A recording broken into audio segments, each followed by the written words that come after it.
नमस्कार दर्शकों। तो अब हम निकल चुके हैं रुंड गांव से और हम आज भी कहाँ जाएंगे हमें नहीं पता, क्योंकि जैसे ये मैया की इच्छा होती है। कल रात हम 11 लोग थे पर अब सब आगे जा चुके हैं और हम सिर्फ 3 लोग हैं, क्योंकि हम उजाला होने के बाद चलना स्टार्ट करते हैं और बाकी लोग सब अंधेरे में ही निकल जाते हैं। तो अभी हम 3 लोग जा रहे हैं उजाले में।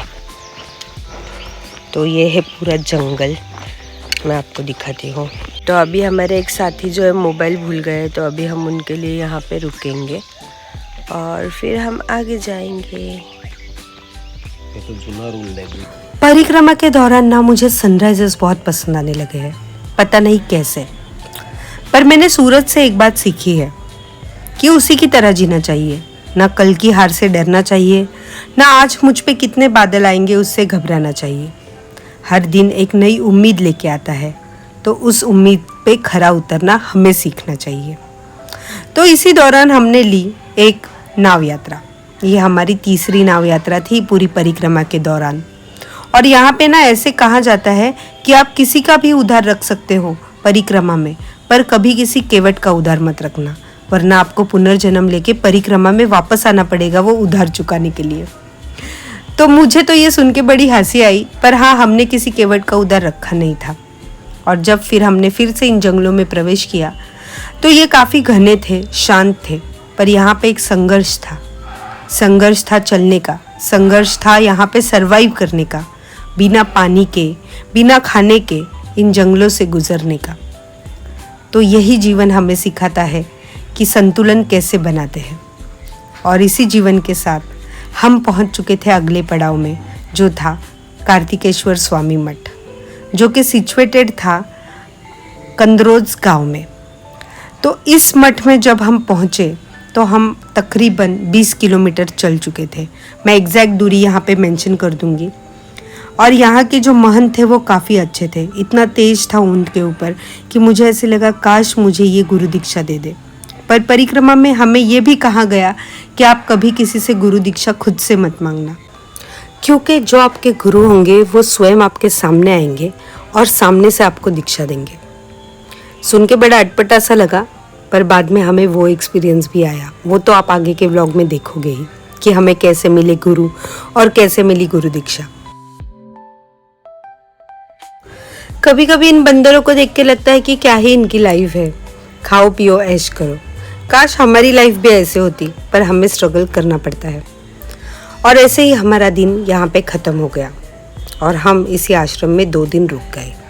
तो इस प्यारे से आश्रम को पार करके अब हम निकल रहे हैं हमारी आगे की जर्नी की ओर।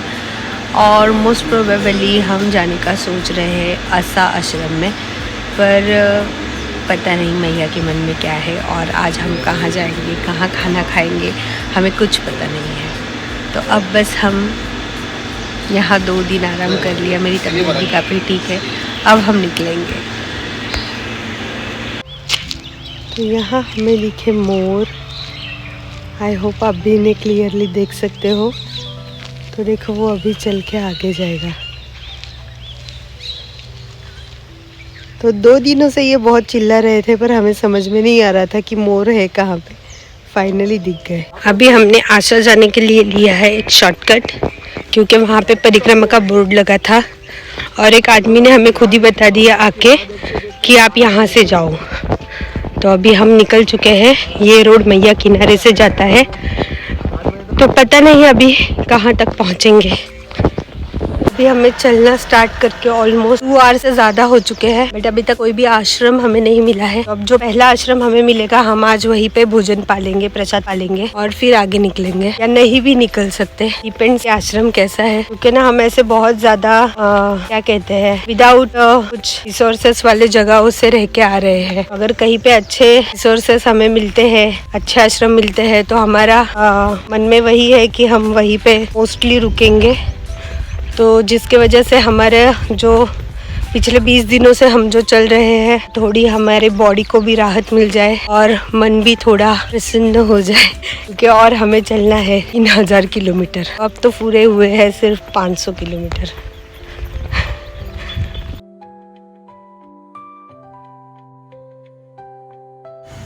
मैया की इस परिक्रमा में आने के बाद मैं हर दिन एक नए जोश के साथ उठती हूँ।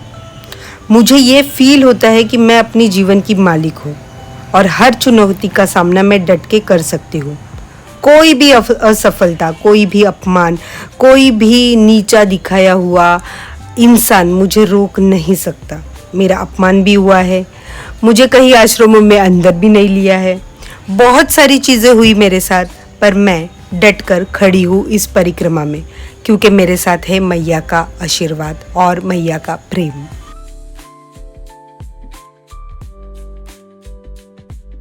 कभी एक आध गाड़ी यहाँ से पास हो जाती है, वरना पूरे जंगल में हम दोनों ही हैं। पहले काफी डर लगता था, अभी थोड़ी आदत होने लगी है जंगल में अकेले घूमने की। एक ने मुझे पूछा था, क्या संत बनना चाहती हो? मैंने कहा नहीं, हम इंसान ही ठीक है। तो आसा के इस आश्रम में पहुंचने के बाद सबसे पहले हमारी दृष्टि गई इस शिवलिंग पे, जो कि बहुत ही सुंदर था। और यहाँ का इंफ्रास्ट्रक्चर, यहाँ के केयर टेकर सभी बहुत अच्छे थे। इन्होंने जाते ही हमें पर्सनल रूम दे दी, जिसमें अटैच टॉयलेट बाथरूम था। पर सच मानो, इनके इतने आदर-तिथ्य के बाद भी यहाँ रुकने की इच्छा नहीं हुई, क्योंकि हम 2 दिन ऑलरेडी आराम कर चुके थे। तो आगे बढ़ना यही तो परिक्रमा का नियम है। घर के ऐशो आराम छोड़ के अगर हम इस परिक्रमा में आए हैं, तो इसलिए तो नहीं आए कि किसी अटैच टॉयलेट बाथरूम के मोह में पड़ जाए। तो उस आश्रम को बाय बोल के अब हम निकल चुके हैं वेलुगाम के लिए। अब वेलुगाम पहुंचेंगे और वहां से देखेंगे आज हमें जाना है मणि नागेश्वर। तो कैसे पहुंचते हैं वो देखते हैं। वो महादेव आश्रम।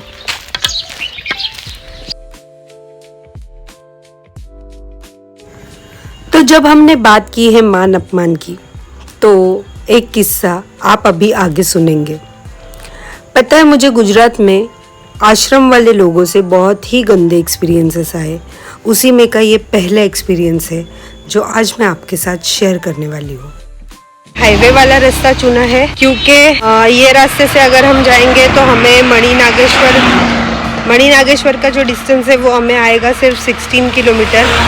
और अगर हम वहाँ से जाते तो अराउंड 25 किलोमीटर हमें चलना। तो हमने 10 किलोमीटर स्किप करने के लिए हाईवे का रास्ता चुना है। तो देखते, अभी हम 3.5 घंटा तो दिखा रहा है, हमने 2 बजे चलना स्टार्ट किया है। तो जैसे हम पहुँचेंगे वहाँ पे, आपको वो भी अपडेट कर दूंगी और मैं मैप भी डाल दूंगी वीडियो में, जिसके वजह से आपको भी आसानी हो जानने में कि कैसे पहुँचना है। अगर आपको एक ही दिन में, जैसे आपको अंदरोज आश्रम से अगर आपको मणि नागेश्वर पहुँचना है, तो ईजीएस्ट वे कौन सा है, इसके डिटेल्स भी मैं आपको इसमें दे दूंगी।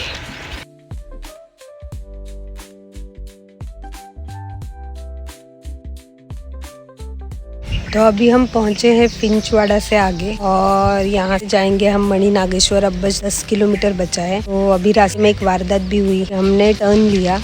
हम लोग हाईवे से आ रहे थे, तो एक्चुअल में जो मणि नागेश्वर जाने का रोड है वो मैया किनारे से होके जाता है, जो कि 25 किलोमीटर का है। पर मुझे बहुत ज़्यादा 2 दिनों से बॉडी पेन था और पैर में भी दर्द है, तो मुझे मेरा जो क्या बोलते हैं नी सपोर्टर वगैरह है वो पहनना पड़ा। तो हमने सोचा हम हाईवे से जाएंगे। एकदम मोटा आदमी पानी पूरी खा रहा है, हमको बोल रहा है आप ये रोड से क्यों जा रहे हो, ये तो शॉर्टकट है, आप यहाँ से जाओगे तो आपकी परिक्रमा पूरी नहीं होगी। वो हमें मिला था गोपी महाराज ना मंदिर नाका, गोप महाराज चौहान मंदिर के पास एक नाका है जहाँ पे पानी पूरी मिलती है। और भैंसे जैसा खा रहा है और हमें बोल रहा है आपकी परिक्रमा पूरी नहीं होगी। तो मैंने उनको बोला आप 25 किलोमीटर दिन का चल के दिखाओ, फिर आप ये सब बोलो। और किसी को ये बोलना बहुत इजी है कि परिक्रमा पूरी नहीं होगी, पर घर छोड़ के घर से बाहर निकलना बहुत बड़ी बात है। अगर आप मैया के प्रति श्रद्धा रखते हो और उनके लिए 5 किलोमीटर भी चलते हो ना, तो भी आपकी परिक्रमा सफल हो जाती है। पर ऐसे जो लोग होते हैं ना, नर्मदे हर का मीनिंग मुझे एक हमारे मित्र ने बताया था, वो था कि इंसान में जो मद होता है, मतलब जो प्राउड होता है, जो अहम होता है, उसको हरना, इसका मतलब है नर्मदे हर। और फिर वो उन जो भैंसे जैसा आदमी था, उसने मुझे कहा कि उनका एक अन्न क्षेत्र है जो वो चलाते हैं परिक्रमा वासियों के लिए। तो जिस आदमी में इतना मद भरा हुआ है, अहम भरा हुआ है, क्या उसका अन्न क्षेत्र में परिक्रमावासी उसको आशीर्वाद देके जाते होंगे कि गालियाँ देके जाते होंगे? मुझे तो वही डाउट है। पर हाँ, मैं ये ज़रूर कहना चाहूँगी कि ऐसे लोग भी मिलते हैं। पर हर किसी का सुन के लेना भी गलत बात है। जहाँ पे चुप रहना चाहिए वहाँ पे रहना चाहिए, पर जहाँ पे नहीं रहना चाहिए वहाँ पे एक जवाब देके भी निकलना ज़रूरी होता है। आप ये मत सोचिए कि आप अलग राज्य में है या कुछ है, बट हाँ, अगर मैया आपके साथ है और कोई आपको कुछ गलत बोल रहा है आपकी श्रद्धा के प्रति, आपके भक्ति के प्रति, तो उसको आप वही के वही सुना दीजिए, ये गलत नहीं है। अभी बज रहे दोपहर के 4 और अभी तक हम चल रहे हैं, चलते ही जा रहे हैं और अभी भी 8.5 किलोमीटर का डिस्टेंस बचा हुआ है। पता नहीं और कितना टाइम लगेगा पहुंचने के लिए, पर जब तक है जा हम चलते रहेंगे।